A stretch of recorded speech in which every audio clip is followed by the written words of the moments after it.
So today we'll be discussing, I will continue our discussion about scales of measurement. Yesterday I told you what is nominal scale of measurement. Today we'll do the others, and hopefully we'll even get into what is frequency of distribution. Okay. Now coming to ordinal scale. Yesterday we learned that nominal scale has numbers in it, and each number represents a certain variable. All right. Now ordinal scale ordinal scale of measurement represents order in the sense that an ordinal scale will represent a relationship between different variables, in the sense that, for example, let's suppose we have a contest and someone is getting first, second, third, fourth, fifth. Okay, that represents an order. That scale which you get out of it will represent an ordinal scale which has what do you call, first, second, third, fourth, fifth. All of them are distinct, all of them are different, and each represents something else. So first position will represent a different person, second will represent third will represent something else, so does fourth and fifth. Okay, to put it in another way, Likert type scales are also similar. Okay, so you have something called Likert type of scales. These are basically scales which one example for a Likert type scale will be, let's suppose on a scale of 1 to 10, if you get a question like this, on a scale of 1 to 10, what do you call, rate the amount of pain that you are experiencing, 1 being no pain and 10 being the highest pain. So you can gauge what type of order you'll get. Okay, if someone is telling 1, or let's suppose someone is telling 6 and someone is telling 9, obviously this will give you the order of their pain. So this is a more critical patient, this is a milder patient, this patient basically does not need hospitalization, number 1. Okay, this is almost 0 being no pain, 1 is very slight pain, and 10 being extremely severe pain, debilitating pain. 9 represents quite a lot of pain, so they might have a medical emergency of some sort, and this will represent you the order in which different categories are placed or different variables are placed. Okay, that is an ordinal scale. I hope you are understanding. Nominal में हर एक value का अलग, हर एक variable का अलग value था, and it was numbered. Ordinal scale में you will have different orders. Okay, depending on different orders you will have different variables. All right, now coming to the next scale, we have interval scale.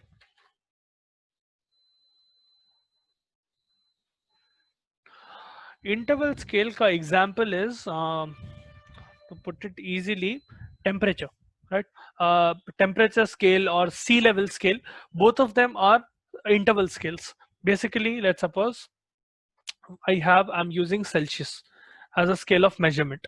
The range of Celsius, you know, is from 0 to infinity. It can go, let's suppose I'm taking 0 to 100. Okay, it can go for more than 100 as well, it can go lower than 0 as well, but for example I'm taking the bracket of 0 to 100. Let's suppose 0 represents one particular interval. Compared to 0, I know that 1 is higher. Okay, that will create an interval. Or if I have 1 and let's suppose 20, I know that 20 is much more warmer than 1 or warmer than 0. That creates an interval. A scale representing quantity and has equal units. Equal units mane 1 is one temperature unit, 20 is a temperature unit, 0 is a temperature unit. In ordinal scale, each unit did not have the same value, in the sense that let's suppose I have 1, 2, 3, 4, 5, or first, second, third, fourth, and fifth position. Each do not represent the same value in ordinal, whereas in interval scale all of them will represent the same value, in the sense that they will each have equality of unit. Matlab, 0 degrees is one unit, it represents one particular unique temperature. 100 degrees represents one particular unit temperature, 70 degrees represents one particular unique temperature. Each of them account for a different variable and they have their own identity with different intervals. Okay, if you add them up, gradually you will get from one extreme to the other, creating small intervals. That is an interval scale. Okay, with these there is a direct and measurable quantity of equal and equality of units. Okay, you can actually measure how much variance you are getting amongst your variables. I hope you are following along what is happening. Okay, basic summary is that each value is very unique. Matlab, 0 has its own unique value, 1 has its own unique value, so does 2, so does 3.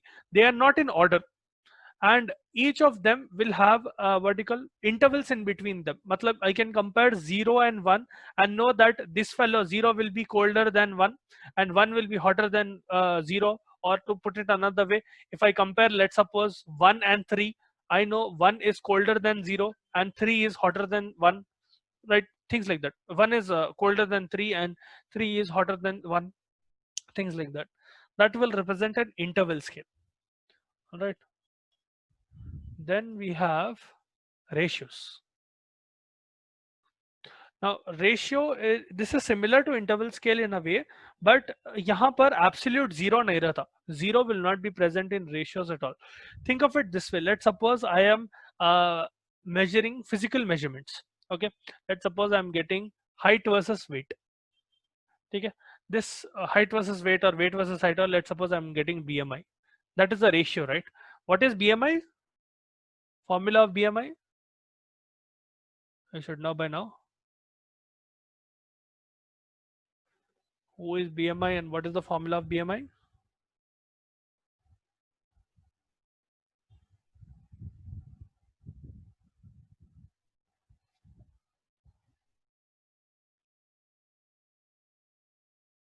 You can put it in the chat as well if you're not able to use your microphone.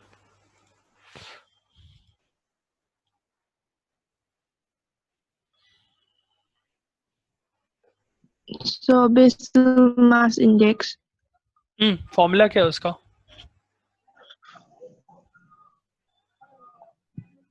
You have BMI, right? Dude, you guys are nurses. You are supposed to know what is BMI. Obviously, whenever you get a patient in hospital, you will have to calculate BMI and put it in the file.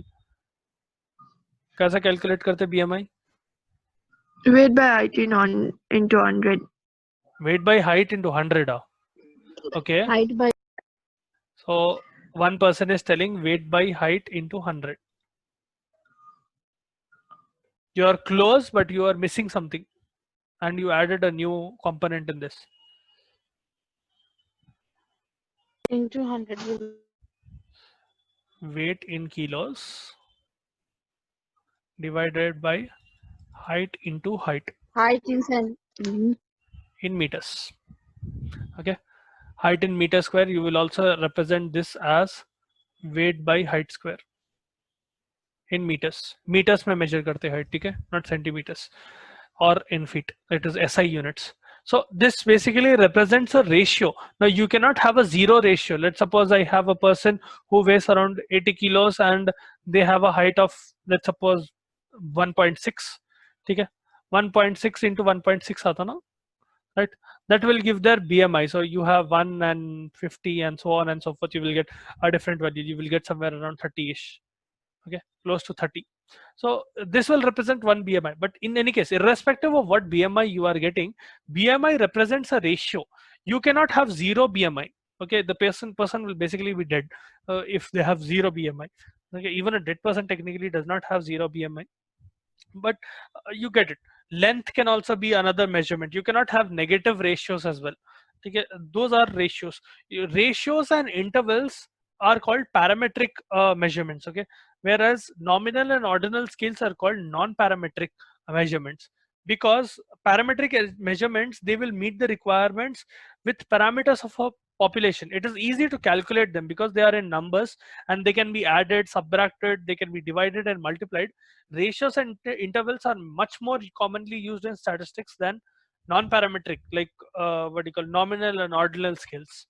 What you generally find in surveys and all of them will be ratios and intervals rather than nominal and ordinal scales of measurement. Okay, so those were the scales of measurement. I hope you understood. If you have doubts, please let me know. If you want me to repeat any particular part, or if you have doubts.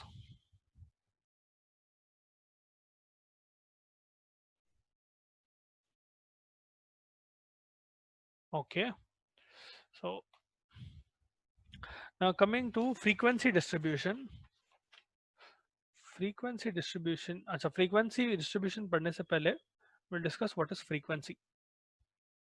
Frequency is basically one particular value the number of times one particular value repeats in a particular order. So let's suppose, how should I put it?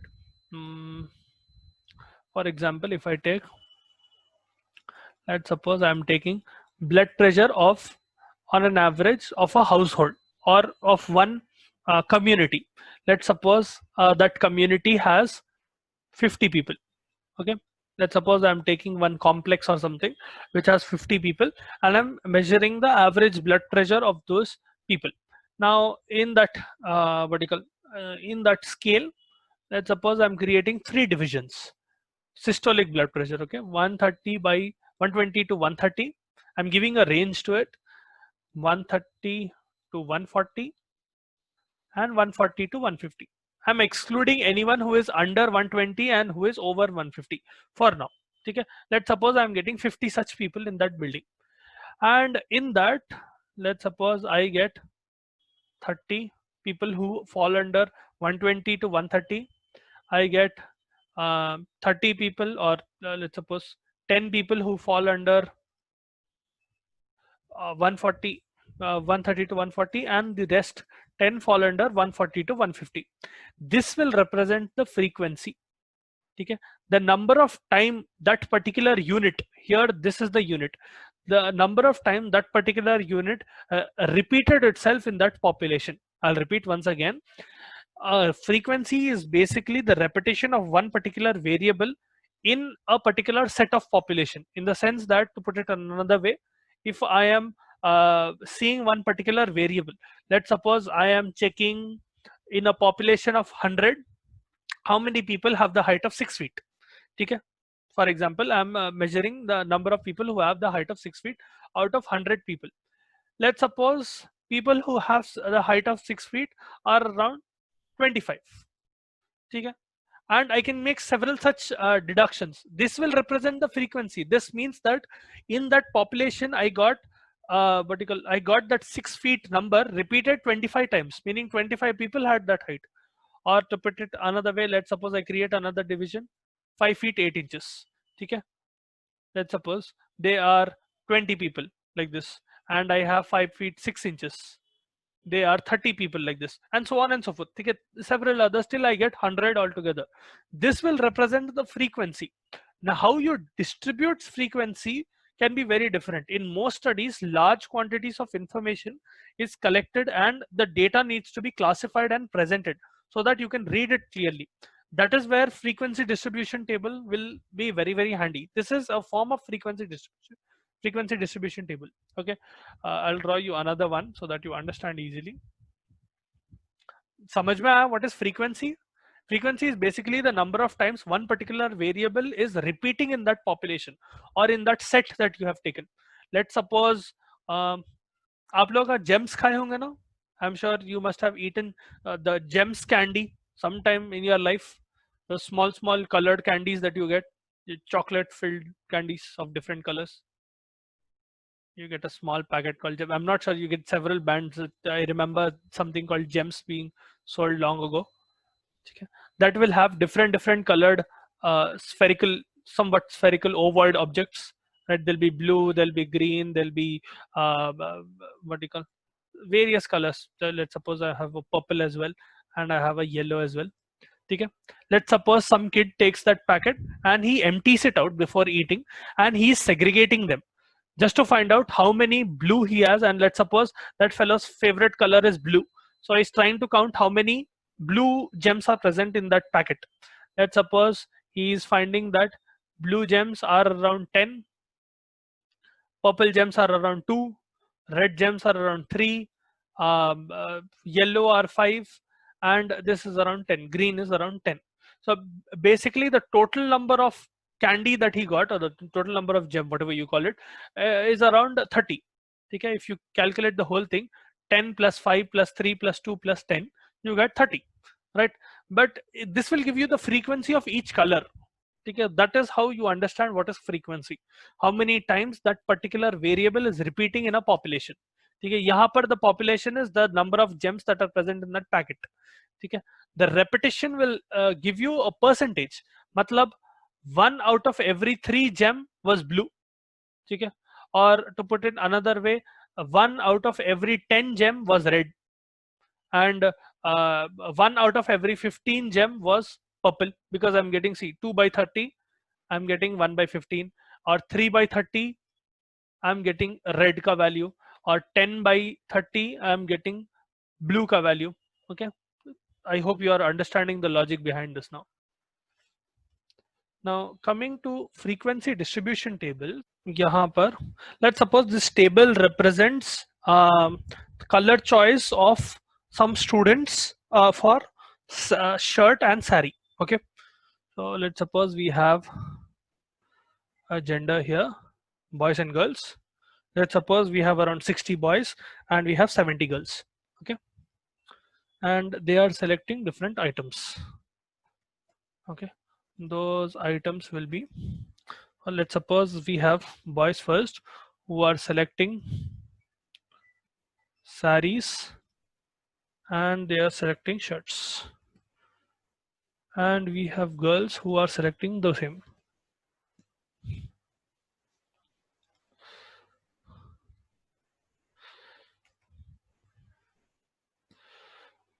Okay, now depending on their color choice, यहाँ पर इसको थोड़ा ये कर देंगे.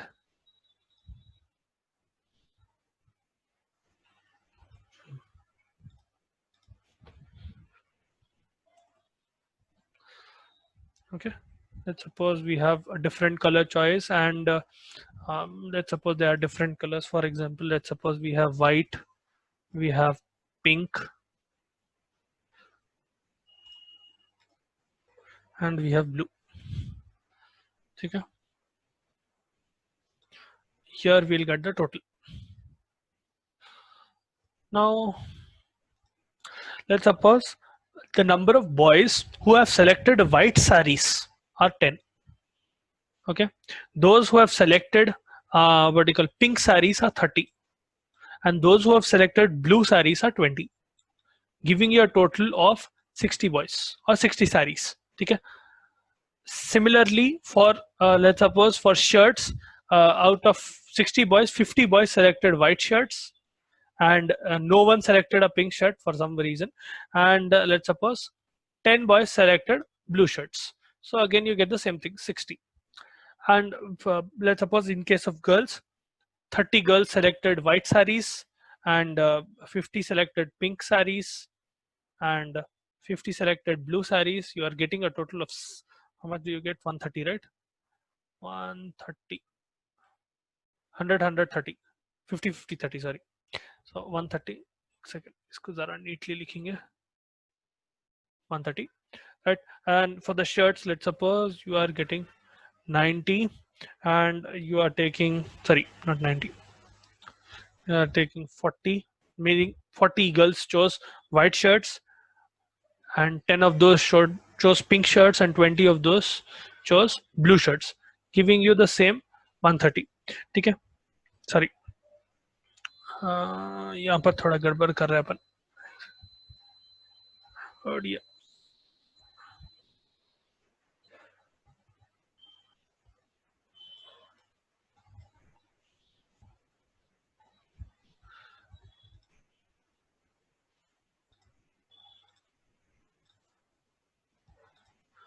let me use different values.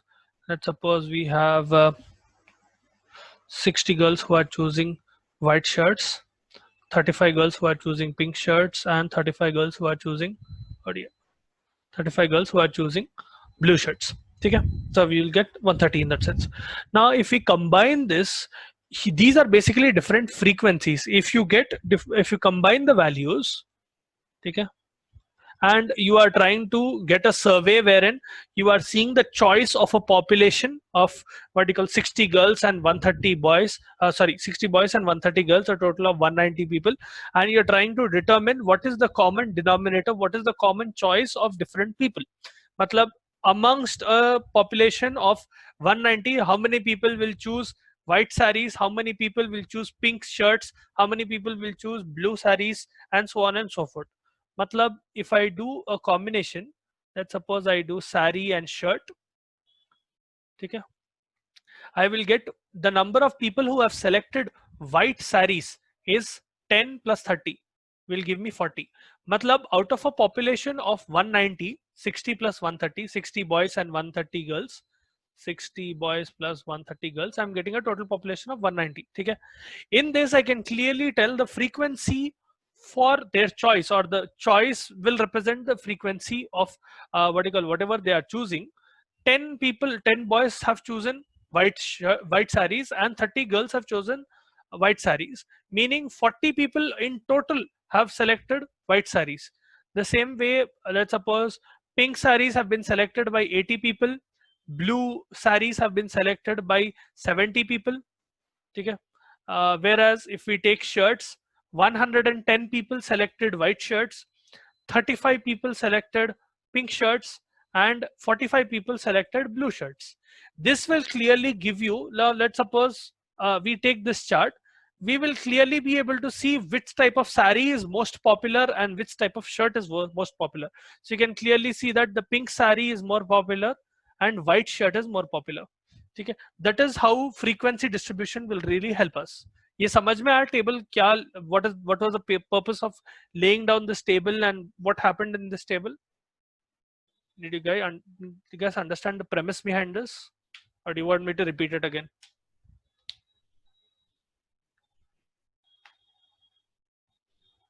Understood, sir. All of you?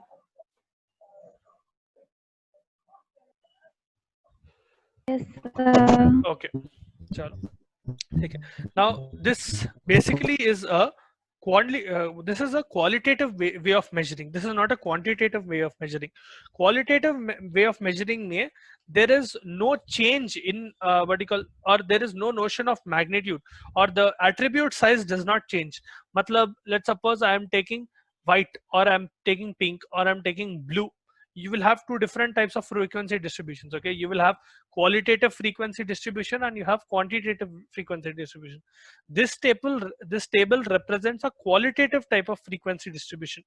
माने यहाँ पर you will not have any difference in attribute. मतलब white will only remain white, or let's suppose if I'm taking saris, that will remain only as a single attribute. You will understand the difference once I put quantitative in the picture. Let's suppose I'm taking quantitative instead of qualitative now. Okay, I'll draw you a table for quantitative, little more easier table.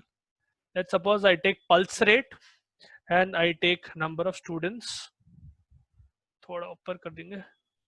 Let's suppose I take pulse rate, number of students, okay, and I take percentage. Okay.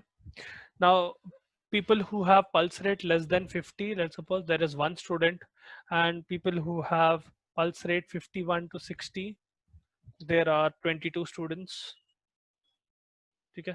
And 61 to 70, there are 25 students. See, यहाँ पर attribute की variance आ जा रही.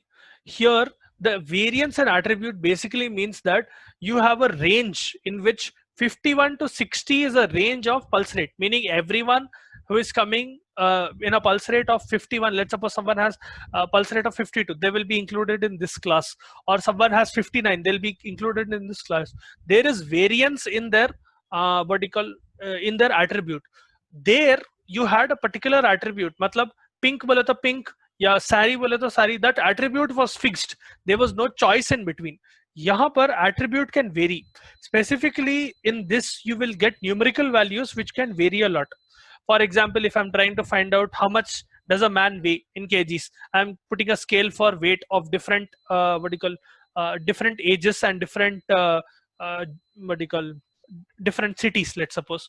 Okay, men in different cities of different ages, what is their average weight, body weight, or things like that. What product is good?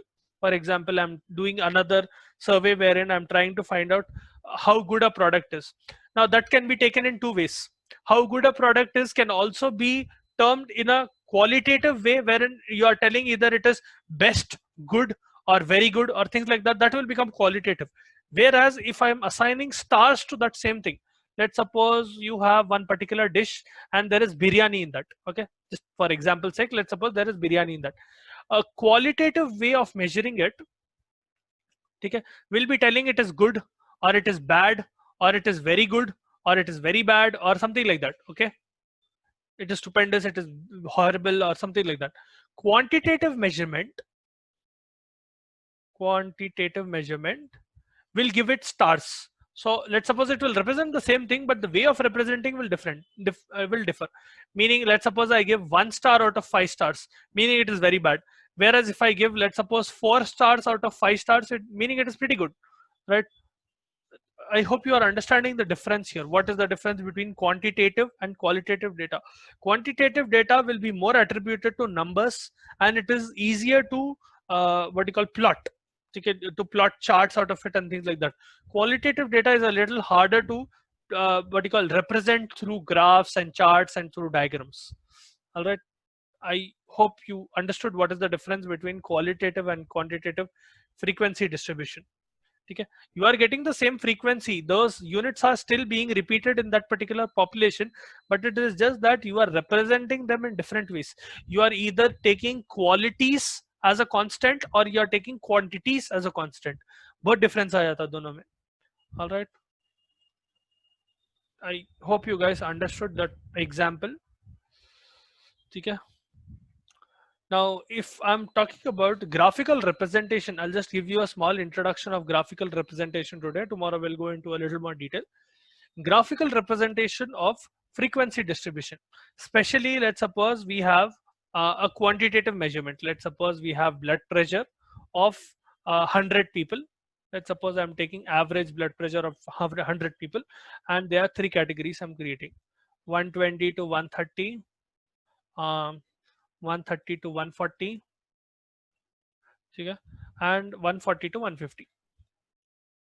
And let's suppose I have, out of 100 people, 30 are coming in this category, 20 are coming in this category, and 20 50 are coming in this category. Okay, for example, okay, just for the sake of argument, let's suppose 30 people have a blood pressure in between 120 and 130, 20 people have blood pressure between 130 and 140, and 50 people have a blood pressure between 140 and 150. इसका अगर मैं percentage निकाला, this represents 30%, this will represent 20%, and this will represent 50%. This is frequency, okay? What you are seeing here is frequency. Uska percentage में निकाला था, I'm getting different values. If I'm trying to represent that same percentage, for now forget about these. Okay, just remember those percentages. Imagine I'm trying to represent those by diagrams. Especially, let's suppose I start off with a bar diagram. Okay, a bar graph. Okay, I take one graph, I put percentage of blood pressure or percentage of people having different blood pressure on the x-axis, on the y-axis, and blood pressure on x-axis. So let's suppose I take 120 to 130 class here, 130 to 140 class here, 140 to 150 class here. Okay, these are continuous classes. Continuous classes ka matlab 130 is continuing here and 130 is continuing here. But let's suppose I get people who have exactly 130 blood pressure. I will put them in the higher class. Isme dal to main, rather than putting them in this one. Okay, if I number it 1, 2, and 3, let's suppose I get patient who has exact blood pressure which is 130. I will put them in class 2, and I have exact patient who has exact blood pressure 140. I'll put them in class 3. Okay. This fellow will represent one thing, and I have different percentages. Let's suppose this is 10, 20, 30, 40, and 50. Okay, different percentages. Let me redraw that again. So you can play around here. 120 to 130 category ye tha na, 1, 2nd and 3rd. Okay, first category mein 30% आया, मतलब 30% of the people had this much. Okay, that is one way of representing it. 130 to 140, 20% people had it, and 140 to 150, 50% had it. Okay, this is a bar diagram. I hope you are understanding the logic behind here. You are basically taking one particular attribute. You are measuring the frequency, how many times that attribute is repeating in a particular population. You take the percentage of that frequency out of the total number of people that you have measured. What is the percentage of each of these frequency coming? Okay, what is the frequency percentage or something like that, and you represent it on a particular diagram. Here you're using a bar graph. Bar graph may you can represent it this way. For example, if I take it in a pie chart manner, okay, let's suppose I take it in the form of a pie chart. मतलब let's suppose, please excuse my नहीं तो ठहरो एक second, इसमें ये है शायद ना, yeah, beautiful. Now let's suppose I take a pie chart and I already know that 50% will be of the third category. So what I will do, I will divide it in half. Okay, this 50% will represent this half. Okay, then again I have 30 and 20%. So let's suppose I am creating another distinction like this. Okay, so here I'm getting a pie chart with percentage of this. So this will represent 30% of the patients who had 120 to 130 blood pressure. Okay, this 20% will represent patients who had 130 to 140 blood pressure, and the rest of it will represent patients who had 140 to 150. These are different ways through which you can represent frequency. Okay, I hope you guys understood what is happening.